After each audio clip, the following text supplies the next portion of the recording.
L'Amérique dit ceci. L'Amérique dit ceci. Dans le paquet de sanctions, il faut mettre des tarifs douaniers punitifs. Il faut augmenter beaucoup, passer de 50 à 100% des droits de douane sur le pétrole acheté par la Chine et l'Inde.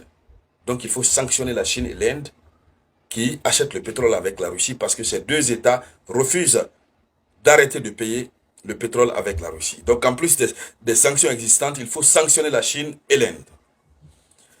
Deuxièmement, il faut appliquer des sanctions secondaires contre les entreprises indiennes et chinoises qui commercent avec Moscou.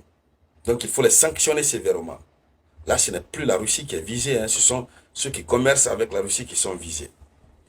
Et troisièmement, il faut accélérer la fin des importations européennes de gaz et de pétrole russe. Avant 2028, il faut arrêter d'acheter avec la Russie. Voici l'un des gros problèmes. Troisièmement, il faut confisquer les avoirs russes gelés pour financer l'Ukraine.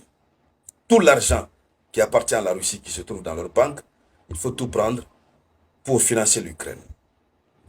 Quatrièmement, il faut une coordination forcée avec le G7, ce qui transforme Bruxelles en un relais des priorités américaines.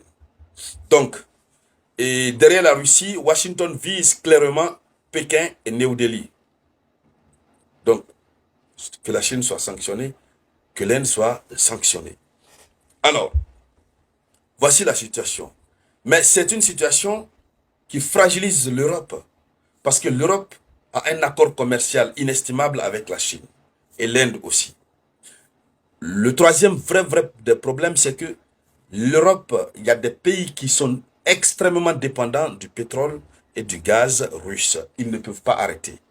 La Hongrie est sortie, la Hongrie a parlé. Laisser le pétrole russe, c'est faire effondrer leur économie.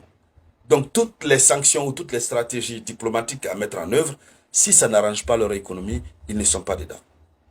Alors, on a une Europe qui est fragilisée et qui est fracturée de l'intérieur. Ce qui commence par les relations commerciales qui sont menacées. Sanctionner la Chine et l'Inde, deux des plus grands marchés mondiaux,